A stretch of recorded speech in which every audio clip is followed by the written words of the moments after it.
Good morning बच्चों। Test 2 में level 2 के ऊपर ये क्वेश्चन नंबर 36 है। क्वेश्चन देखते हैं हम। क्वेश्चन कह रहा है in shown diagram final refracted ray from curve surface CD, है ना, ये फाइनल, ये जो कर्व सरफेस है इसकी बात कर रहा है, CD meet at point E, है ना। भाई डायग्राम देखें और क्वेश्चन कह रहा है कि भाई हमारा इंसिडेंट रे है सरफेस AB पे और फाइनल रिफ्रैक्टेड रे ऑन सरफेस CD पे हमें प्राप्त होता है और CD पे जो फाइनल रिफ्रैक्टेड रे है रिफ्रैक्शन के बाद E पॉइंट पे मिलता है। अब ऐसी स्थिति में आपको क्या फाइंड करना है, तो देन फाइंड डिस्टेंस OE, अर्थात कि x की वैल्यू आपको यहाँ पे फाइंड करनी है और अप टू डेसिमल पॉइंट के 2 प्लेसेस तक, है ना बच्चों।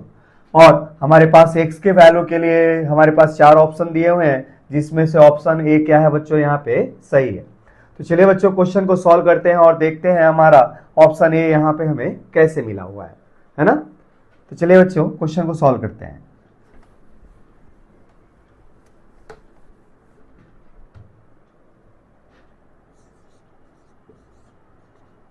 सॉल्यूशन देखते हैं बच्चों। अच्छा, यहां जब रिफ्रैक्शन होगा ना, तो रिफ्रैक्शन के बाद रे जब इस पे इंसिडेंट होगी तो हमें क्या मिलेगा, यहां से रिफ्रैक्शन के लिए मेन कॉम्प्लिकेशन क्या आएगा कि भाई यहाँ पे जो रे है वो कहां से आ रही है ना, वो रे कहां से आ रही है। भाई यहाँ पे जो इंसिडेंट रे है हमें पता ही नहीं चल रहा है कि उसकी डिस्टेंस इस पे कहां से आ रही है। अब इससे डिस्टेंस ऑब्जेक्ट का नहीं दिया गया है तो हम इसके लिए डिस्टेंस ऑब्जेक्ट का कैसे फाइंड कर सकते हैं। तो ये क्वेश्चन देखने में आपको थोड़ा सा उलझा हुआ लग रहा है, लेकिन बहुत सिंपल है ना, थोड़ा सा ट्रिकी है। जैसे इस पॉइंट को अगर हम मान ले बच्चों P1 और रिफ्रैक्शन एट पॉइंट P1 आप देखें तो फिर आपका क्वेश्चन यहाँ पे सॉल्व हो सकता है। तो देखते हैं, थोड़ा सा ट्रिकी है बच्चों। रिफ्रैक्शन ऑन सरफेस BA या AB एट पॉइंट P1, है ना, पॉइंट P1। यहां पे आप रिफ्रैक्शन देखें तो फिर क्वेश्चन का क्लू आपको मिल जाएगा, है ना। है सिंपल क्वेश्चन लेकिन हल्का सा ट्रिकी है बच्चों। देखें, जैसे ये रे यहां पे इंसिडेंट हुआ, है ना, पॉइंट P1 पर, और कितने एंगल पे इंसिडेंट हो रहा है नॉर्मल के साथ यहाँ पे, तो ये 45 डिग्री के एंगल पे यहाँ पे इंसिडेंट हो रहा है और ये B है और ये क्या है बच्चों, A है ना। अब देखिए, अगर स्नेल्स रूल लगाएं आप P1 पे, ये जो एंगल दे रखा है ये कितना दे रखा है, तो ये 60 डिग्री दे रखा है, क्योंकि ये एंगल आपको डायग्राम में दिया हुआ है 60 डिग्री, तो ये भी 60 और ये भी 60 होगा कॉरस्पॉन्डिंग एंगल। तो using Snell's law, using Snell's law at P1 point पे हम स्नेल्स लॉ लगाते हैं। तो भाई इधर तो एयर है, 1 इंटू साइन 45 डिग्री हो जाएगा बच्चों। अच्छा, इधर हमारे पास क्या है, तो √2 रिफ्रैक्टिव इंडेक्स का मटेरियल है तो हो जाएगा √2। और मान लीजिए रिफ्रैक्शन के बाद ये जो रे है ना, ये रे है, ये नॉर्मल के साथ क्या एंगल बनाता है, थीटा, तो हमारा हो जाएगा साइन थीटा हो जाएगा। भाई स्नेल्स रूल होता है ना, μ1 sin i equal to μ2 sin r, वो यहाँ इस्तेमाल कर रहे हैं। तो साइन थीटा की वैल्यू क्या मिल जाएगी बच्चों, तो साइन थीटा की वैल्यू मिल जाएगी साइन 45 डिग्री अपॉन √2।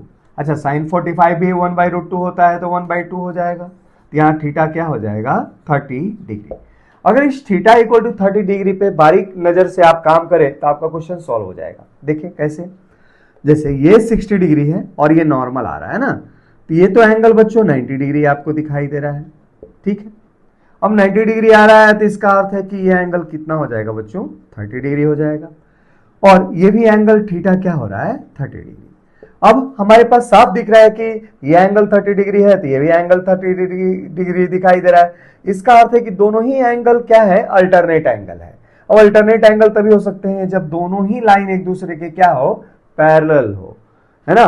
तो इसका अर्थ है कि पॉइंट P1 पर रिफ्रैक्शन के बाद रे, है ना, क्या होती है, ऐसे पैरेलल हो जाती है। जो AD लाइन है ना, इसके ये पैरेलल हो जाती है ऐसे। फिर आपका क्वेश्चन तो हो गया। अब पैरेलल लाइन जब भी सरफेस CD पे कर्व सरफेस CD पे गिरेगा तो ऐसे लगेगा कि मानो कहाँ से आ रहा है, इन्फिनिटी से आ रहा है। तो हम क्वेश्चन को ऐसे सॉल्व कर सकते हैं, आफ्टर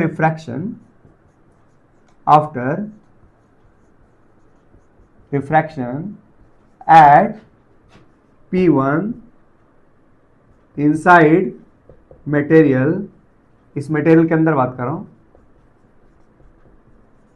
रे, कौन सी ray, refracted ray, becomes parallel to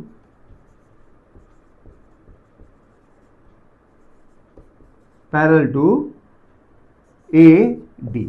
जो AD लाइन है ना, इसके क्या हो जाता है, ये पैरेलल हो जाता है, ठीक है। तो इसलिए therefore using refraction formula on curve surface, या यूजिंग, हाँ लिख लीजिए, using refraction formula on surface, किस सरफेस पे, COD पे, वी गेट, हमें क्या मिलता है भाई, COD पे रिफ्रैक्शन फॉर्मूला यूज कर रहे हैं, और रिफ्रैक्शन फॉर्मूला क्या होता है बच्चों, μ2 upon V minus μ1 upon U equal to μ2 minus μ1 upon R। इसको हम इस्तेमाल कर रहे हैं ना यहाँ पे, तो इसको मिटाता हूं बच्चों, ये तो समझ में आ गया होगा आपको।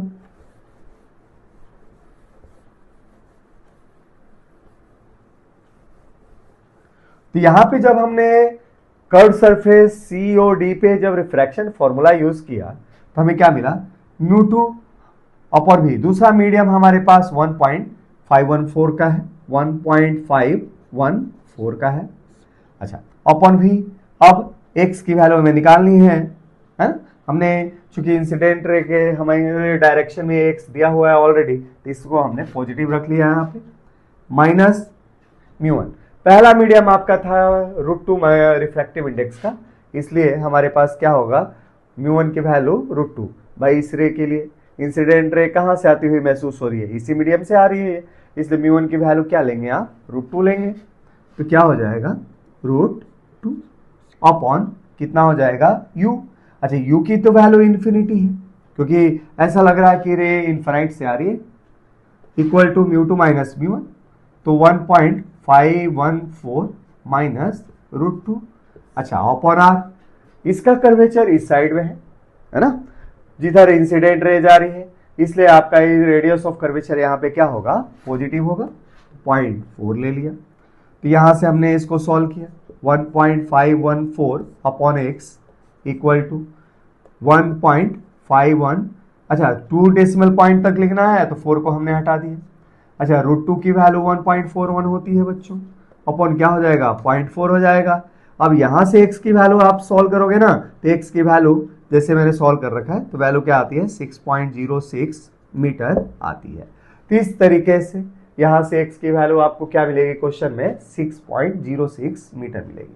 तो यहाँ से ट्रिक थोड़ा सा आप ऐसे क्वेश्चनों में अपनाए है ना, भाई आपको नहीं दिया रहता, भाई ये सारी चीजें आपको थोड़ी सी क्वेश्चन में खुद से जज करनी पड़ती है ना, ठीक है।